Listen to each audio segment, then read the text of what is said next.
El día de hoy tenemos el agrado de presentarle a la candidata doctora Melissa Chávez. Ella es candidata a doctora en psicología por la UNAM. Su tema de investigación es la toma de decisiones sobre consecuencias que ocurren a lo largo del tiempo. Ha publicado en Judgment and Decision Making y en 2017 realizó una estancia de investigación en la Carnegie Mellon University de la ciudad de Pittsburgh. Además, es profesora de inglés y traductora. Desde 2018, en octubre, es coordinadora de proyectos especiales en la Facultad de Psicología de la UNAM. Y desde el 2019 es también profesora de asignatura en la misma dependencia. Actualmente colabora en proyectos de investigación dentro y fuera de la UNAM, enfocados en toma de decisiones y salud financiera. Entonces, bueno, los dejo muy buenas manos. Ella nos va a dar la plática modelación de diferencias individuales en elección, describir y clasificar.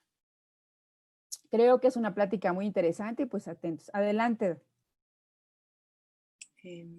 Pues buenas tardes, gracias por la invitación, gracias Pilar, gracias también a Rocío por todo el trabajo backstage de este coloquio y pues a Emiliano Valdés que fue quien me invitó originalmente a participar en este evento.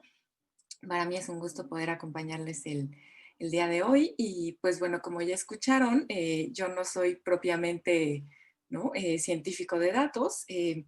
Sin embargo, en mi camino en investigación y en el estudio del comportamiento, pues el trabajo con datos, analizando pues bases y demás, cómo se comporta la gente en tareas en laboratorio, en pues cosas que tienen consecuencias en la vida cotidiana, ha sido pues muy necesario entrar en, ¿no? en algunos temas que tendríamos en común desde la psicología experimental, desde el estudio de las ciencias del comportamiento. Entonces es un poco del trabajo que les voy a platicar el día de hoy, que he desarrollado durante mis estudios de doctorado y desde en el trabajo que he realizado en consultoría y en proyectos en colaboración desde entonces. Así es que pues muchas gracias a la licenciatura en Ciencia de Datos por esta oportunidad.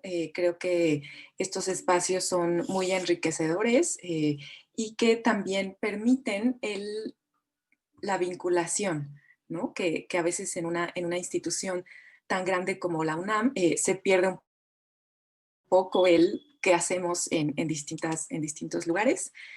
Así es que, bueno, sin más preámbulo, les voy a compartir aquí mi pantalla.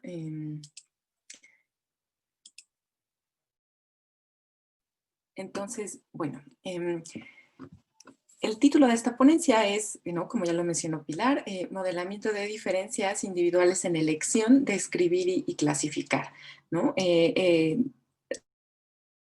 Dentro de a lo que yo me he dedicado en investigación es el estudio de la toma de decisiones. Y pues bueno, he de confesarles que es la primera vez que voy a dar esta charla, así es que espero que sea útil para ustedes y bueno, también va a ser enormemente enriquecedora para mí. Ahora, cuando hablamos de describir, ¿no? En términos muy sencillos, implica enlistar, explicar, dar a conocer cuáles son las características de personas, animales, objetos con los que interactuamos en el mundo, ¿no? Pareciera una tarea sencilla, pero no siempre resulta de esta manera, ¿no? Si yo les preguntara qué es lo que ven aquí en esta fotografía, que es uno, ¿no? Como de los estímulos clásicos que podemos encontrar en tareas de percepción, ¿no?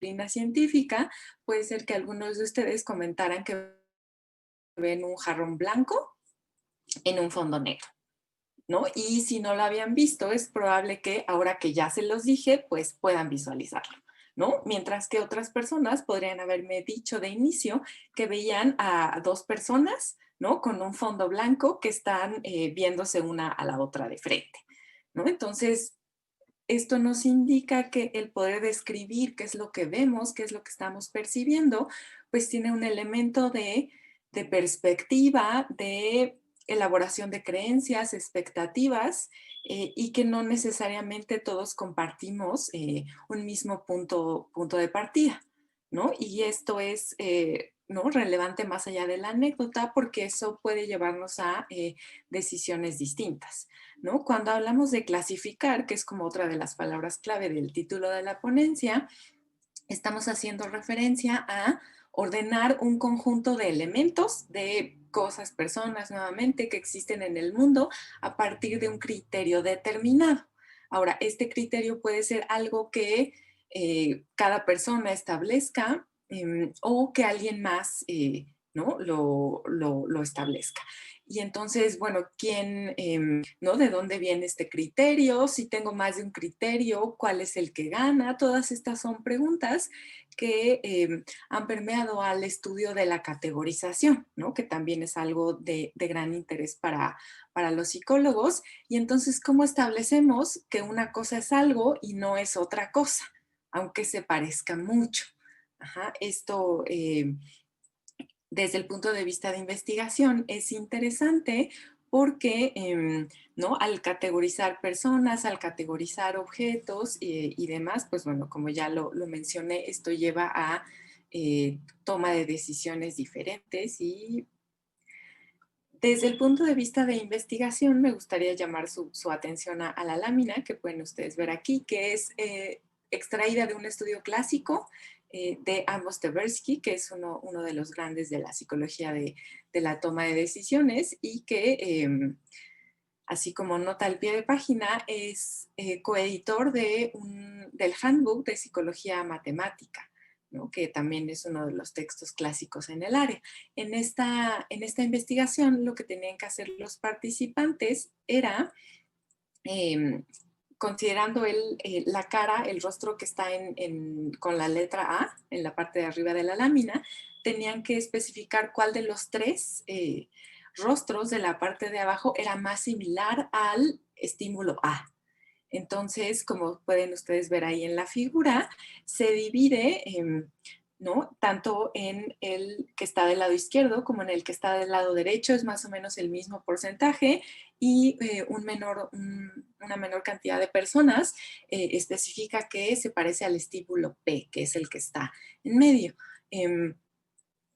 Esto nos habla de la variabilidad que existe naturalmente en el entorno, que existe naturalmente en el comportamiento. Y cuando estamos hablando de pues analizar datos, es algo que nos encontramos todos los días, ¿no? Y que a veces puede ser complejo intentar explicar e intentar, pues sí, clasificar a las personas en grupos y demás, ¿no? Ahora, esta siguiente lámina ¿no? Nos muestra una historia un poco distinta, ¿no? Aquí si vemos el estímulo target o el estímulo inicial, que es el que es nuestro punto de comparación, ¿no? Y vemos los tres que están en la parte de abajo, vemos que en esta ocasión la mayoría de las personas se inclinaron por el estímulo C, que es el que está en el extremo derecho de la diapositiva, ¿no? El porcentaje es bastante, ¿no? más elevado que para cualquiera de las otras dos opciones, aunque si ponen atención al estímulo target, el de la parte de arriba, es muy similar al de la lámina anterior, pero el resultado en términos de comportamiento, de respuesta, de establecimiento de similitud, es una historia muy diferente, ¿no? Que ese también es un elemento central cuando hablamos de análisis de datos, de comunicación de resultados y demás, ¿no? El cómo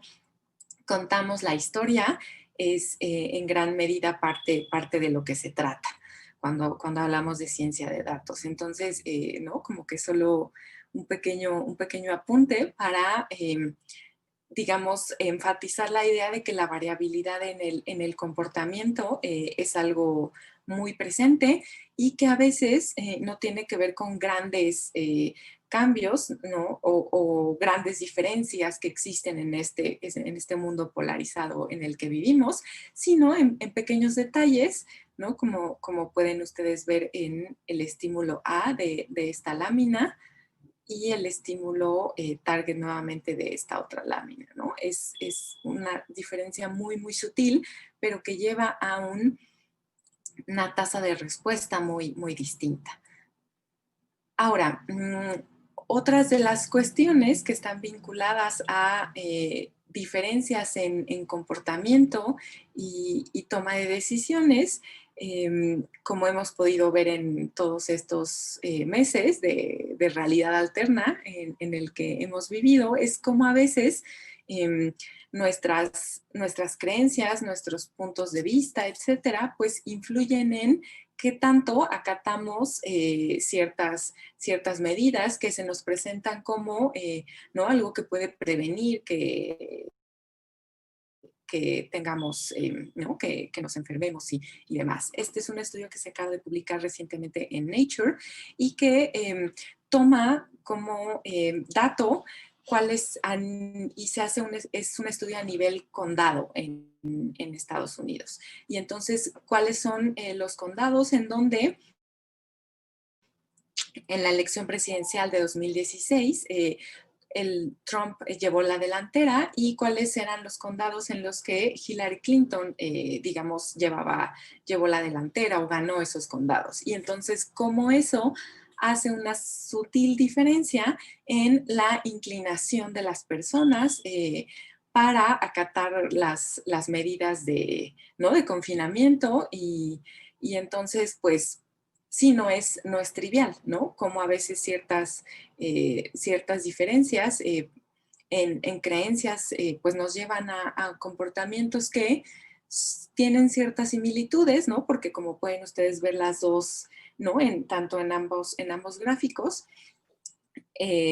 ¿no? Hay una tendencia general, pero el hecho de estar en un condado predominantemente demócrata o predominantemente republicano, pues, ¿no? Jala un poco la curva hacia abajo o hacia arriba, ¿no? Y que esto también nos habla de la importancia de las normas sociales, ¿no? Y de lo que vemos a nuestro alrededor.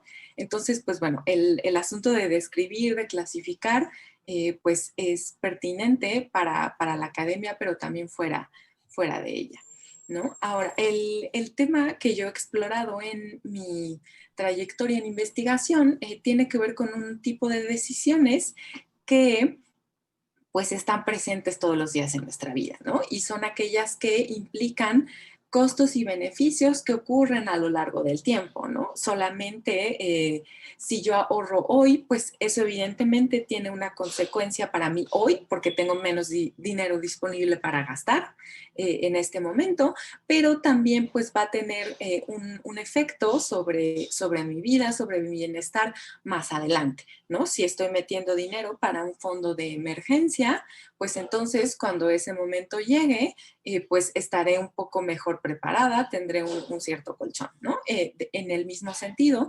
decisiones que tienen que ver con consumo de sustancias adictivas, que tienen que ver con alimentación, con ejercicio, etcétera. Pues todas estas decisiones implican ponderar costos y beneficios a largo plazo. Entonces, ¿por qué nos inclinamos las personas por obtener beneficios de manera inmediata o qué tanto valor, qué tanto peso le damos a el largo plazo, ¿no? Y el pensar en qué me conviene hacer ejercicio el día de hoy para que cuando sea una persona de la tercera edad, pues esté en buena forma física y no tenga, pues sea menos probable que mis familiares tengan que hacerse cargo de mí, ¿no? Entonces, todas estas decisiones son de gran relevancia y es algo que desde la psicología se ha estudiado de manera extensa a lo largo ya de varias décadas. Ahora, cuando hablamos de este poco, es que desde cómo representamos este proceso en psicología, pues tiene que ver con pues modelos de elección, ¿no? Y entonces desde esta perspectiva, si partimos de la idea, perdón, de que los organismos evalúan cada alternativa en función de un valor subjetivo. Y en el caso de aquellas cosas por las cuales tenemos que esperar un tiempo para obtener el mayor beneficio, ¿no? Como serían conductas de ahorro o sí, conductas como no consumir sustancias o dejar de fumar, etcétera, ¿no?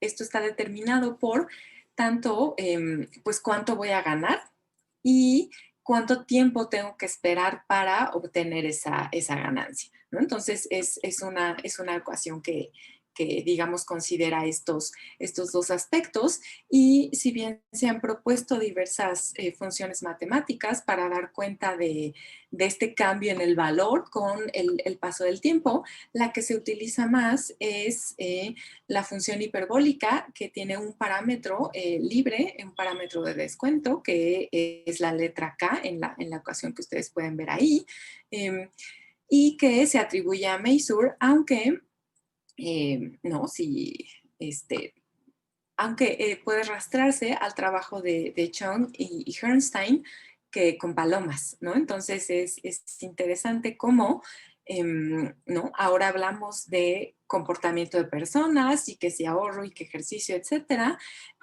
pero en un primer momento este tipo de comportamiento y esta ponderación entre el ahora y el después es algo que también pueden, ¿no? Es un juego que también en el que participan otras especies y que en laboratorios de psicología es estudiado con ratas, con ratones y con palomas, ¿no? Que son sujetos de investigación sumamente interesantes.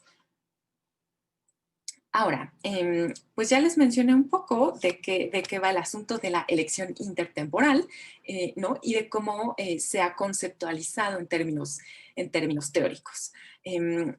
Y la parte de análisis de datos o de modelamiento tiene mucho que ver en esto, ¿no? Por varios aspectos. Por un lado, la cuestión de cómo estimamos estos parámetros que nos interesa obtener, ¿no? Y cómo, pues sí, cómo modelamos la variabilidad que existe en este tipo de tareas, ¿no? Si bien estos son temas que se han estudiado en la psicología ya desde hace algún tiempo, y los estudios reportan consistentemente que hay mucha variabilidad en las respuestas, lo que vemos generalmente en artículos de investigación son datos agrupados, ¿no? Vemos medias, vemos desviaciones estándar, que son indicadores que pueden ser muy relevantes, ¿no? Pero como ustedes saben,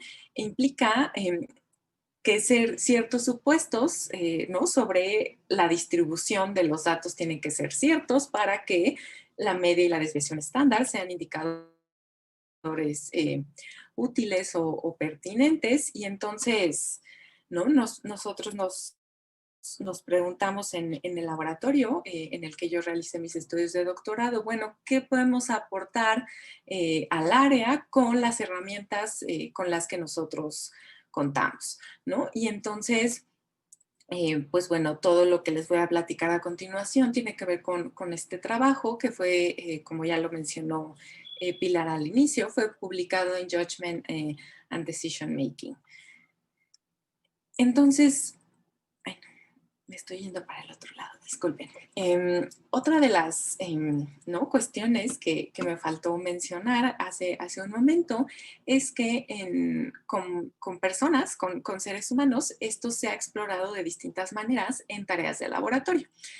La tarea que nosotros utilizamos en este trabajo es una de las que más se utiliza en el área, ¿no? A nosotros nos pareció interesante, ya que digamos, lo nuevo o la propuesta innovadora que nosotros que implementamos, tiene que ver con justo la parte de modelamiento y análisis de datos.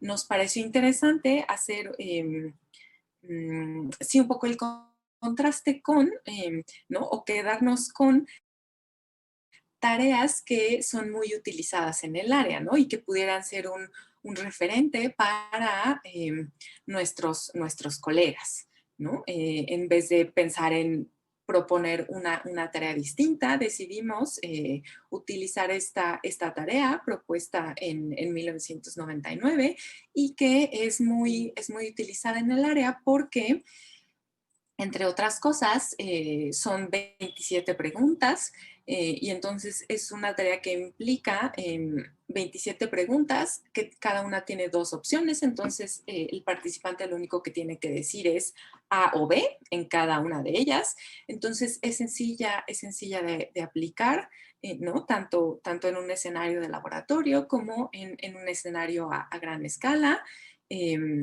Entonces es sencilla de aplicar, las instrucciones ¿no? Relativamente no hay pierde y pues bueno, es también sencillo pues en general de examinar, ¿no? Entonces, como pueden ustedes ver aquí, tenemos una serie de preguntas en las que del lado izquierdo se ofrece una cantidad de dinero ahora versus otra cantidad de dinero que es mayor en monto, pero que implica un tiempo de espera, ¿no? Entonces, aquí es justo esta ponderación de la que yo hablaba previamente y entonces no es exactamente la pregunta, pero bueno, tiene que ver con la idea de cuánto a mí como persona me tendrían que ofrecer para que yo dijera, bueno, vale la pena que me espere, ¿no? ¿Cuánto dinero? Y eso obviamente tiene que ver con, bueno, cuánto tiempo tengo que esperar para obtener esa ganancia, ¿no? En investigación, pues, y en nuestra vida cotidiana podemos experimentar que, pues, esperar es desagradable, ¿no? Pero bueno, si hay un buen resultado, si hay una buena recompensa por esperar, pues entonces igual y sí me espero, ¿no? Entonces aquí solo están los primeros 5 reactivos que vieron nuestros participantes, pero ¿no? Como ya les comenté, esta es una tarea de 27 preguntas. Y entonces una cuestión que es importante mencionar cuando hablamos de investigación con seres humanos, ¿no? Y que seguramente ustedes ya se han encontrado por ahí o ya se los han platicado en alguna otra charla del coloquio. A veces las personas pues contestamos al azar, ¿no? Contestamos cualquier cosa, ¿no? Y entonces si soy un estudiante que estoy participando en un experimento o en una investigación, para que me den un punto extra en el examen o para ¿no? participar en una rifa y ganarme una tarjeta de regalo, que es también algo que a veces hacemos en el laboratorio, pues a veces digo, pues si lo importante es participar, pues entonces pues contesto lo que sea, da igual. Entonces, cuando hablamos de estimar parámetros, ¿no? Como la tasa de descuento, que es el que ya les platiqué que utilizamos para ver esta cuestión de el valor que le damos a las recompensas y el valor que tiene la espera y demás. Pues una pregunta que nos hicimos en este estudio es qué tanto las personas contestan, digamos, consistentemente con la tarea o qué tanto contestan aleatoriamente, ¿no? Y entonces en esta bonita gráfica que ustedes pueden ver aquí, que es obra de mis colegas coautores de este estudio, tenemos aquí el ejemplo de 2 participantes y sus elecciones están en la parte del lado izquierdo de la diapositiva. Ahora, por cómo está diseñado el cuestionario, sí, como las especificaciones de las preguntas y lo que se asume sobre la variable latente, que en este caso es tasa de descuento, ¿no? Por el rango de los estímulos que forman parte de este cuestionario, esperando una ejecución que se parece más a la del participante que está en la línea inferior, ¿no? Empiezo respondiendo color rojo, que sería la recompensa próxima de menor cantidad y de entrega más próxima, es decir, todas las que decían ahora, ¿no? En las preguntas que ustedes vieron, pero que habrá un punto en el que eventualmente paso a elegir la recompensa que implica un mayor monto, pero que implica una demora, ¿no? Entonces, el cuestionario está diseñado para que en algún momento de la tarea haya ese switch de rojo hacia azul, ¿no? Así como está representado. Y lo que podemos ver en el participante que está representado en la fila superior, ¿no? Es una mezcla, ¿no? A lo largo de toda la tarea. Entonces, de acuerdo al modelo que nosotros probamos, es un modelo que pues, nos permite ver con un grado de certeza bastante bueno cuál es la probabilidad de que ese participante provenga de una distribución que nosotros llamamos contaminante, es decir, ¿no? Participantes cuyos resultados son aleatorios, ¿no? Que no corresponden con la tarea y que se parecen más a si yo hubiera sacado simplemente una moneda, tirado un volado y listo, esa sería mi respuesta, ¿no? No hay una cierta consistencia, ¿no? Que pueda asociarse a una tasa de descuento o a un cierto valor dentro de la distribución,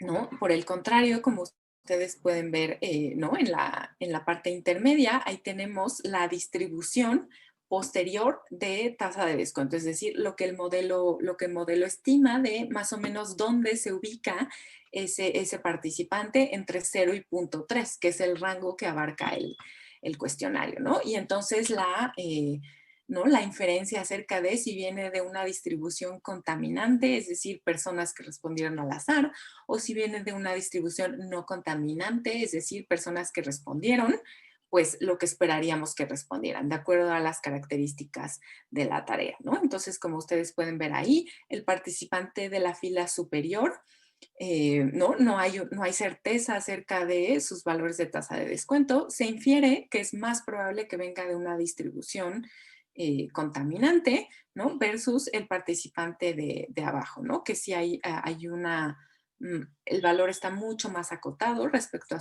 su tasa de descuento y se infiere que esta persona respondió consistentemente con la tarea.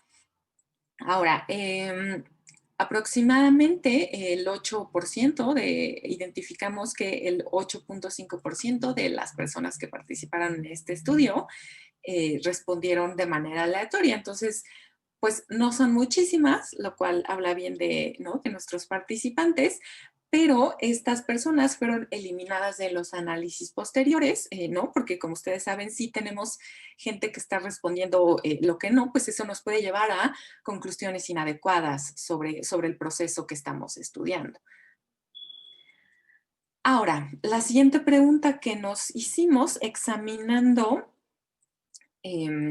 la distribución de respuestas en la tarea es si podíamos hablar de distribuciones cualitativamente distintas o si por el contrario todos los participantes vienen de una sola distribución de tasas de descuento. Hay algunos estudios en el área que plantean ¿no? que puede ser un caso u el otro, ¿no? Entonces, bueno, dado que tenemos las herramientas estadísticas para hacernos esta pregunta y para responderla, ¿no? Entonces, ¿qué fue lo que nosotros encontramos? ¿No? Al, digamos, contrastar los datos con la predicción del modelo de una distribución, 2, y nos fuimos hasta 3, como ustedes pueden ver ahí en la figura, ¿no? El agregar más mezclas o más posibles distribuciones realmente no mejoró ¿no? la predicción del modelo. Entonces, esto nos habla de que a veces, ¿no? Lo más sencillo es lo mejor, que a veces menos es más, ¿no? Es un buen ejemplo de parsimonia, lo cual evidentemente no significa que esto aplica para todas las personas en todos los contextos de elección intertemporal, ¿no? Sino que en el caso de estos participantes, que fueron casi 1,200 personas, ¿no? El agregar más grupos no hizo una diferencia. Entonces nos quedamos con el modelo, ¿no? Que implica una sola, que asume que los participantes vienen de una distribución única que tiene su media, que tiene su desviación estándar, ¿no? Y en la cual pues para cada pregunta, cada participante y para cada pregunta hay una cierta probabilidad de responder, ¿no? Me quedo con la recompensa disponible ahora o me decanto por la alternativa de morada, ¿no? Y bueno, este es el modelo que nosotros utilizamos, ¿no? Con el cual nos quedamos y simplemente los otros pues son extensiones eh, ¿no? de este modelo. Y pues bueno, del lado derecho pueden ustedes ver cómo se distribuyeron las tasas de descuento de los participantes. Entonces, al hablar de que todos provienen de una única distribución, ¿no? Lo que estamos diciendo es que estamos asumiendo o estamos infiriendo que tasa de descuento es una variable continua, ¿no? Y entonces que la diferencia entre nuestros participantes es una cuestión de grado, ¿no? Y no de cualitativamente, sí, que no provienen de grupos cualitativamente distintos. Entonces, como ustedes pueden ver aquí, es una distribución que está, ¿no? Pues cargada un poco más hacia la izquierda, hacia valores más bien pequeños, ¿no? Y esto también tiene que ver con cómo está diseñado el cuestionario. Entonces, ese también es pues una crítica al cuestionario en sí. Ahora,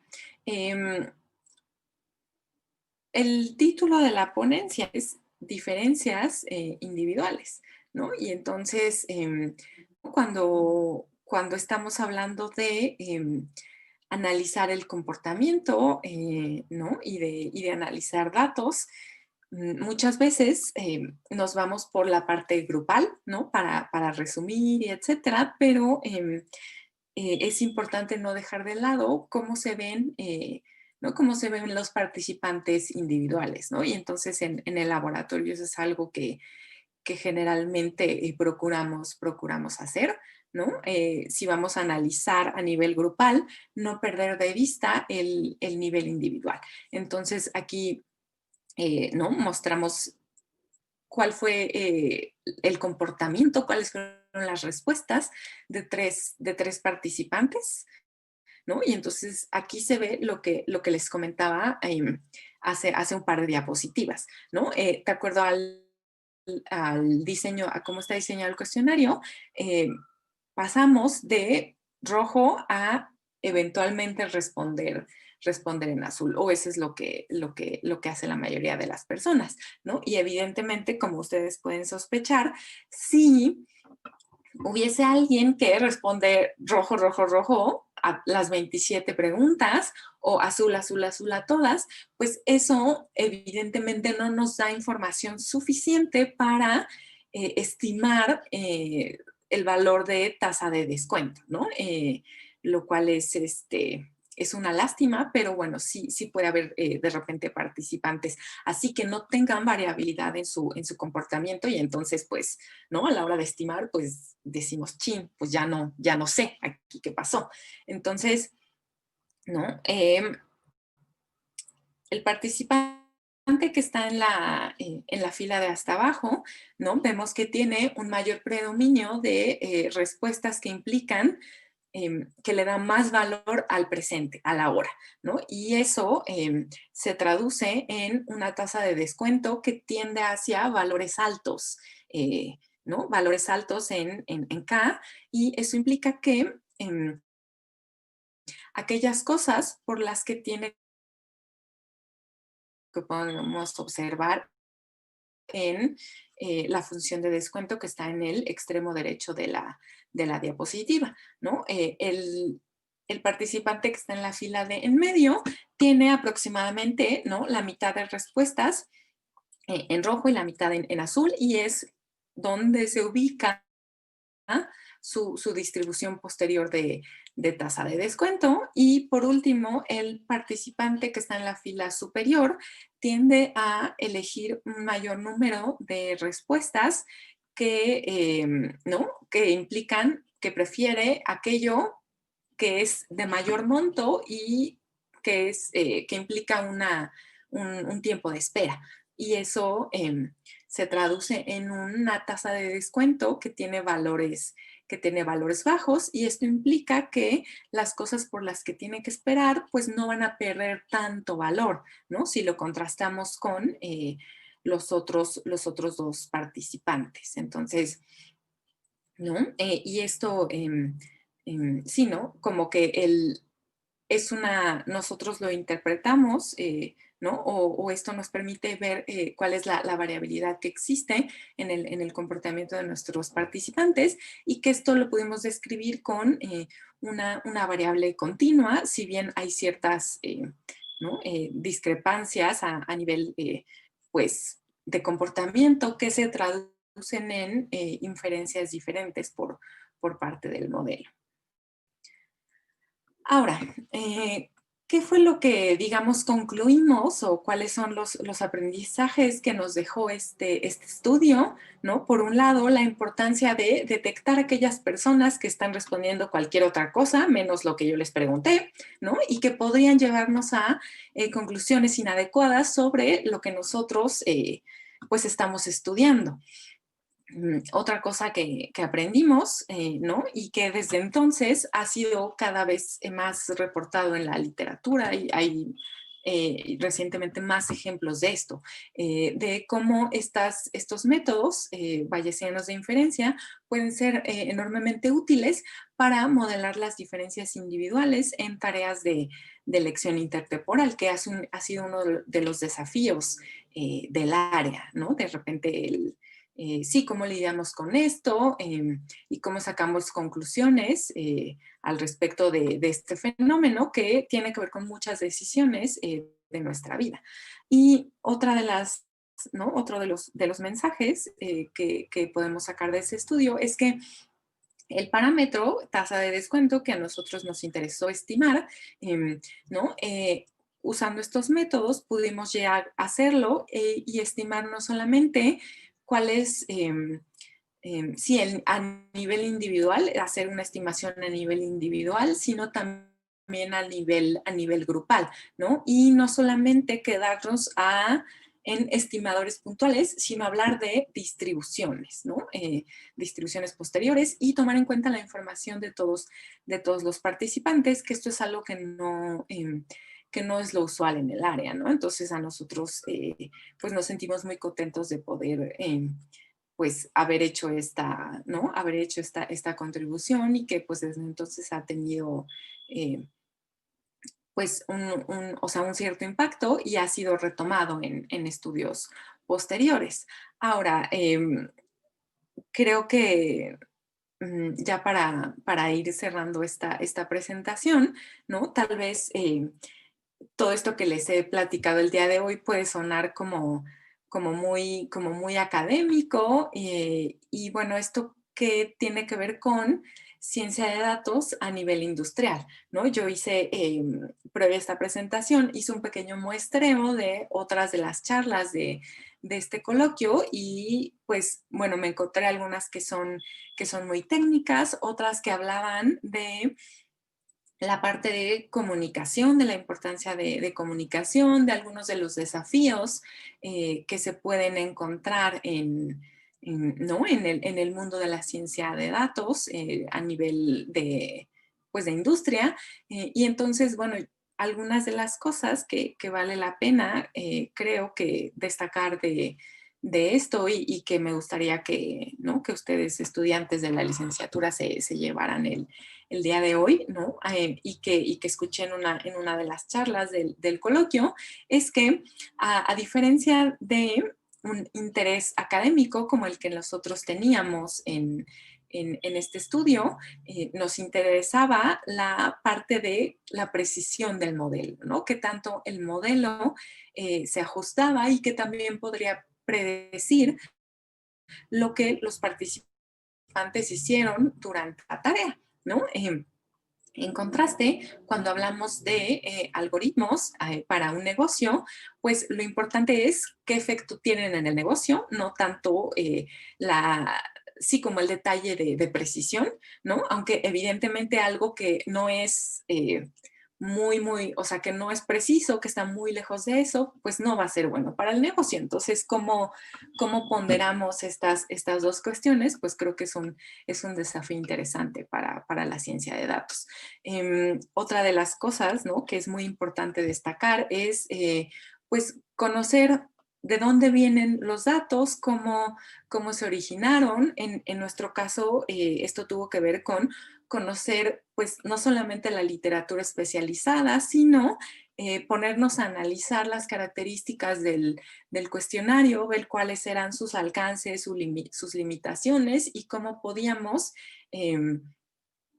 como que darles la vuelta a ciertos aspectos mediante, pues mediante las métodos de inferencia, ¿no? Otra de las cosas que creo que es muy importante, ¿no? Como experiencia, es la limpieza, ¿no? Y la claridad en los códigos, porque a veces, no solamente en la investigación, sino también en la industria, la velocidad a la que tienen que suceder las cosas es muy rápida, ¿no? Creo que, ¿no? Si a mí me preguntaran qué aspecto crees que es más, ¿no?, saliente en cuanto a diferencias entre el mundo académico y el mundo no académico, pues creo que ese estaría como en mi top 2 o 3, ¿no? La velocidad a la que suceden las cosas, ¿no? Y entonces, así como los químicos tienen que mantener bitácoras, ¿no?, de los análisis que hicieron,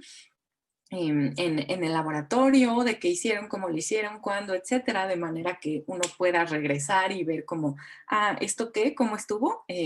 ¿No? Así cuando hablamos de códigos, comentarlos, etcétera, nos puede facilitar mucho la vida en un entorno posterior, ¿no? Si podemos tener una base de datos que desde el principio esté lo más limpia posible, eso también nos salva mucho la vida, porque sí puede llegar a ser ¿no?, un dolor de cabeza, de estómago y etcétera, el tener que estar limpiando bases de datos que están sucias.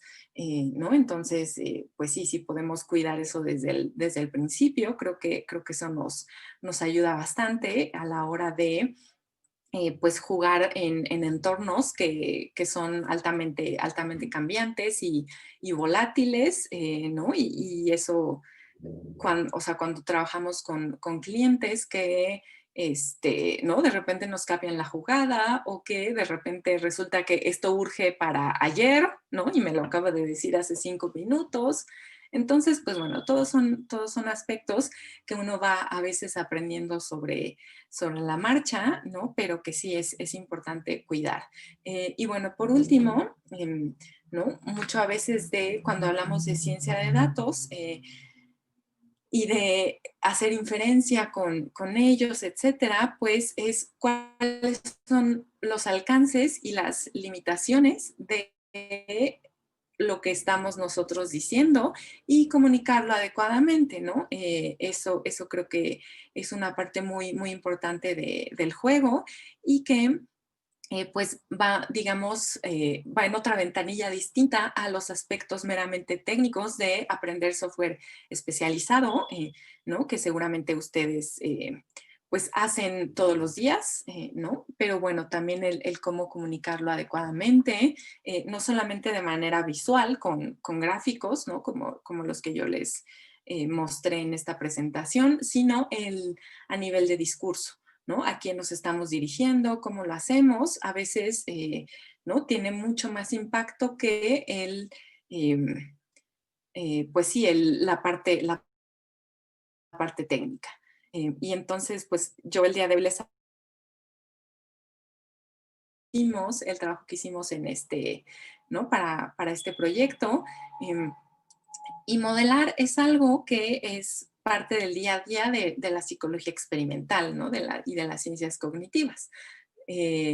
Implica cómo representamos el mundo en el que nos movemos, pero vale la pena siempre tener presente que finalmente el representar algo de una cierta manera, ¿no? El darle una cierta estructura, pues es ¿no? una manera de hacer las cosas, ¿no? Y que sí, no, o sea, no es ese como el final, ¿no? Y que, bueno, sí los modelos pueden llegar a ser útiles, pero en el sentido de que son representaciones parciales de un proceso, pues no habría tal cosa como el modelo. Uh-huh. Y pues bueno, ya ¿no? Antes pues de despedirme, ¿no? Agradezco a mis coautores, Elena, José Luis y Arturo, que son mis coautores en este artículo, en este trabajo. Y pues bueno, al laboratorio, al laboratorio 25 de comportamiento adaptable, a pues quienes nos dieron a CONACYT y a PAPIT por el apoyo económico para este proyecto. Y pues ahí está mi perfil de LinkedIn, por si para quien le interese. Y pues bueno, por último, un pequeño comercial. Como parte de proyectos especiales de la dirección de la Facultad de Psicología, proyecto ICSE, Integración de Ciencias del Comportamiento y Economía, se dedica a esta parte de comunicación y divulgación de temas relacionados a toma de decisiones. Entonces, pues también les invito a que nos sigan en redes sociales. Y pues gracias por su atención. Hola, bueno, pues muchísimas gracias a ti, Melissa. La plática ha sido muy interesante. Fíjate que respecto a lo que son tus desafíos, coincido mucho y me da eso también gusto de que tanto el área de psicología, en este caso aparentemente podría ser tan diferente a lo que estamos viendo en la carrera, pues coincide en la parte de lo que es la precisión con respecto a lo que es el efecto en función, ¿no? El efecto que tienen los modelos. Muchas veces, bueno, al menos aquí en la licenciatura, la parte de la precisión de los modelos es muy importante y se evalúa siempre. Sin embargo, siempre hemos tenido el concepto de que no es el modelo, sino que es un modelo que se genera con base a los datos que nos dan. Y la parte del efecto en función de este modelo, ya en la aplicación diaria, pues es importantísima porque esta es donde vamos a poder identificar si está cumpliéndose los objetivos de negocio que se plantearon en un inicio. La otra es la parte de la calidad de los datos. Déjame decirte que bueno, mi área es justamente la calidad de los datos y el hecho de que nos comentas que pues es muy importante la calidad es una vez más reafirmar con los chicos justamente esta situación. Es un punto muy importante. El tercer punto es justamente la parte de comunicar las acciones. Los chicos, y en este caso todo científico de datos, debe de estar involucrado en el área de negocio, debe de conocer los términos específicos del negocio que se está aproximando en este caso. Entonces, me parece muy bien y estoy muy, muy contenta con tu plática. Ha sido muy interesante. No sé si alguien, chicos, tenga alguna pregunta, por favor, adelante.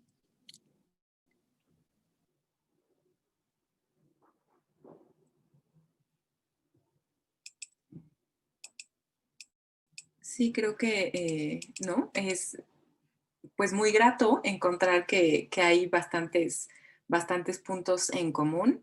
Creo que somos, ¿no? Como laboratorio y dentro de la psicología, pues un área que no es tan popular y que se aleja un poco de lo que en el imaginario colectivo asociamos con el trabajo de un psicólogo, ¿no? Pero sí, evidentemente hay, ¿no? muchos puntos en común y bueno, varias miembros del laboratorio en el que yo realicé mis estudios del doctorado han cursado la especialidad en estadística aplicada en el IMAS y algunos están haciendo posgrados ya dentro de ciencia de datos, ¿no? Entonces también pues sí es interesante cómo en dos áreas que en un inicio no parecería que tienen mucho que ver, pues en realidad pues vamos, ¿no? Un poco por un camino similar. Hola, Melissa. Yo tenía una pregunta. Muchas gracias por la plática. La verdad es que me ha gustado mucho y ha sido muy interesante. Bueno, yo lo que quería preguntar era respecto a si es ético que, no sé, compañías que se dedican un poco a la parte de anuncios y inteligencia de comportamiento utilicen este tipo de resultados y estudios para hacer inferencias sobre las elecciones de un consumidor, ¿no? No solo respecto a la calidad de datos de un estudio o algo más allá, sino como a entender esta parte de cómo es que se va a comportar un humano, ¿no? Pero realmente no sé si esta parte de la ética sí se cumplan aquí o no. Pues sí, ese es un aspecto ¿no? Muy relevante. Y sí creo que no, o sea, no tengo como una respuesta tan elaborada al respecto, pero cuando hablamos de, en psicología al menos, de intervenciones para modificar el comportamiento de las personas y hacer, por ejemplo, que hagan más ejercicio, que ahorren más, etcétera, ¿no? Algo que consistentemente se enfatiza es la importancia de la transparencia, ¿no? Entonces, existen estos programas que buscan que las personas hagan todas estas cosas, ¿no? Y que sí provocar un cambio en el comportamiento o dirigir su comportamiento hacia un...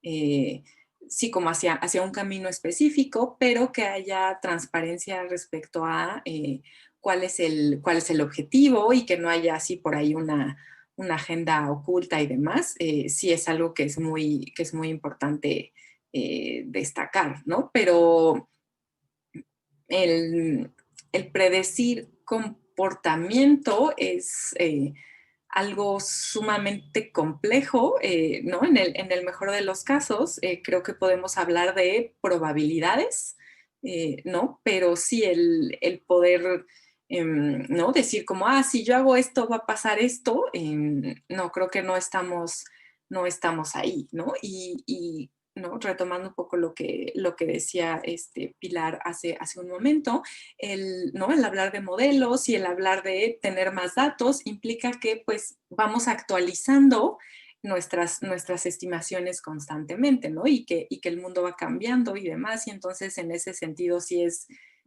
pues no sé si se pueda llegar a tal cosa, ¿no? Como de manera tan puntual, no lo sé. Sí, por ejemplo, en el caso de Alejandro, creo, bueno, no sé si no es una segunda pregunta, es básicamente lo que nos hemos dado cuenta es de que derivado de toda la parte de las redes sociales se han hecho estudios sobre todos estos comportamientos y te han generado perfiles psicológicos, de tal manera que ya te etiquetan. Eso es donde la pregunta de Alejandro, me imagino yo, se orientaba hacia la parte de la ética. ¿Es ético que usen tus datos para poder generar un perfil psicológico y con base en eso traten de generar cualquier tipo de situación que les beneficie? Sí, pues esa es una buena pregunta, ¿no? La verdad es que sí, no, o sea, no lo sé. Creo que ahí habría que, ¿no? En una primera instancia como usuarios, pues poner mucho más atención en qué datos estamos regalando, ¿no? Porque consistentemente, ¿no? Cuando uno entra a una página o se da de alta en algún lugar, ¿no? Hay esta parte de acepto los términos y condiciones y etcétera, y entonces uno está por ahí dando datos y etcétera. Entonces, sí es ético o no por parte de las organizaciones, pues probablemente ahí habría bastante que cuestionar, y también pues la parte ¿no? De nosotros como usuarios, pues cómo estamos construyendo estas representaciones sobre el mundo y a qué le estamos poniendo poniendo atención y demás. Yo en redes sociales sigo a gente con la que no estoy de acuerdo, ¿no? Y a veces como que digo, no encerrarme en mi, pues, pequeña burbuja, ¿no? Y creer que, ¿no? Que las cosas a las que yo le doy like y demás, pues implican que el mundo está de acuerdo conmigo, ¿no? Creo que sí es importante poder mantener una perspectiva amplia también como usuarios. Así es, Melissa. De hecho, esto no hace más que confirmar que la parte de la ciencia de datos no, es multidisciplinaria, porque aquí estaría involucrado la parte de confidencialidad, seguridad de la información, la ética, además de, obviamente, la parte del análisis de los datos, ¿no? Bueno, no sé si hay alguna pregunta más.